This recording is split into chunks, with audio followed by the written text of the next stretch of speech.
দীর্ঘদিন ধরে পদ ফাঁকা, অবশেষে মেডিকেল কাউন্সিলে নিয়োগ। সরকার মনোনীত 3 সদস্য, তাদের নাম ঘোষণা করল স্বাস্থ্য দপ্তর।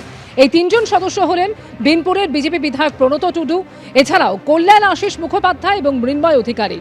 মুর্শিদাবাদ মেডিকেল কলেজের চিকিৎসক মৃন্ময় অধিকারী, বিজেপির চিকিৎসক সেলের নেতা কল্যাণ আশিস মুখোপাধ্যায়, নির্মল মাঝি, সৌরভ পাল এবং অসীম সরকারের জায়গায় এই নতুন 3 সদস্যের নাম ঘোষণা করা হলো। মুখ্যমন্ত্রীর স্বাস্থ্য বীমা যোজনার জন্য এবার বিজ্ঞপ্তি জারি হলো। আয়ুষ্মান ভারতে সুযোগ না পেলে সেক্ষেত্রে এই নতুন প্রকল্প পুরো পরিবারের জন্য 5 লক্ষ টাকার ক্যাশলেস বীমার সুবিধা থাকছে। স্বাস্থ্য সাথীতে ছিলেন কিন্তু আয়ুষ্মান ভারতে অনুপযুক্ত, তাদের জন্য এবার এই মুখ্যমন্ত্রীর স্বাস্থ্য বীমা যোজনার সুবিধে। টেলিফোনে রয়েছেন আমাদের সঙ্গে প্রতিনিধি সন্দীপ সরকার। সন্দীপ, এবার এই যোজনার জন্য বিজ্ঞপ্তি জারি হলো, ঠিক কি রয়েছে বিজ্ঞপ্তিতে, কি কি সুবিধে পাবেন? দেখো, প্রথমেই হচ্ছে যে যারা আয়ুষ্মান ভারতের জন্য উপযুক্ত নন কিন্তু স্বাস্থ্যসাথী স্কিমে নাম রয়েছে এমন মানুষজন, তারা এই সুবিধা পাবেন, এমনই নোটিফিকেশনে বলা হয়েছে।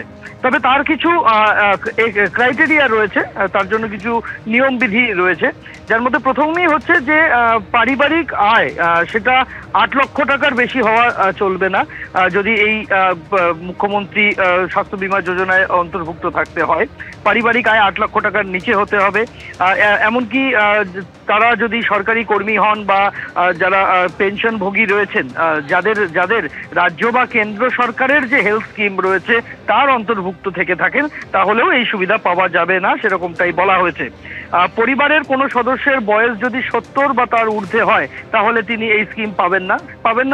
তার কারণ হচ্ছে যে আয়ুষ্মান ভারতে বলা রয়েছে যে 70 বছরের ঊর্ধ্বের প্রত্যেকটা মানুষজন আয়ুষ্মান ভারতে তারা উপযুক্ত, ফলে তারা আর এই মুখ্যমন্ত্রী যে স্বাস্থ্য বীমা যোজনা তাতে অনুপযুক্ত হয়ে যাচ্ছেন, তারা আয়ুষ্মান ভারতেই থাকবেন, এই বিষয়টা উল্লেখ করা রয়েছে।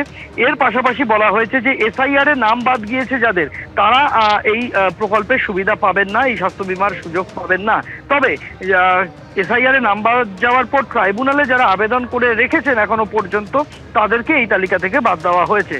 এখানে যেটা বলা হয়েছে যে 5 লক্ষ টাকার পারিবারিক কভারেজ থাকবে, পরিবারের প্রত্যেক সদস্যদের মিলিয়ে কিন্তু 5 লক্ষ টাকা, যেমনটা স্বাস্থ্যসাথীতে ছিল।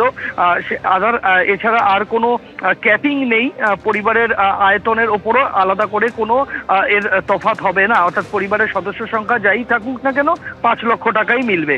এবং আধার বেসড অথেন্টিকেশন হবে বলা হয়েছে, অর্থাৎ যখন এই কার্ড নিয়ে কেউ ভর্তি হবেন, হাসপাতালে যাবেন, তাদের আধার কার্ড থাকা বাধ্যতামূলক এবং সেই আধারটা যাচাই করে দেখে নেওয়া হবে।